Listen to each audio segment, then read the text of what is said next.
La technique est parfaitement maîtrisée. Huzaifa Youssef sait comment extraire les dattes de leurs branches sans les abîmer. La récolte vient de commencer à Karima, ville du nord du Soudan, à 350 km de Khartoum. Une partie importante de la population tire ses revenus de l'exploitation du fruit. Mais la guerre compromet cette activité. La vie d'Huzaifa Youssef a été complètement perturbée. J'ai étudié à la faculté de radiologie et d'imagerie médicale. J'ai travaillé à l'hôpital du Nil oriental et à celui de Soba. Je devais aller en Inde pour mon master, mais avec la guerre, j'ai été contraint de retourner dans l'État du Nord pour aider les miens à récolter les dattes. Car le secteur agricole est crucial au Soudan. Il représente 40% du PIB et 80% des emplois selon l'ONU. Alors la récolte des fruits est précieuse, encore plus en temps de conflit armé.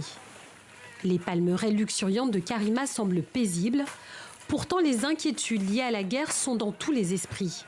La ville est à 5h45 de route de la capitale, où depuis avril, les partisans du général Fatah al-Burhan et ceux de son rival, le général Mohamed Abdan Daglo, se déchirent. Alors difficile de poursuivre une activité commerciale, les dattes ne trouvent pas preneur. Le prix des dattes est bas parce qu'il n'y a pas de demande sur le marché, surtout cette année. Les acheteurs sont frileux et refusent de se fournir chez nous parce que le marché principal, le plus proche, se trouve à Khartoum. On essaie de trouver des marchés de substitution, même si c'est plus cher. La guerre fait vaciller un peu plus l'économie déjà fragile de la datte.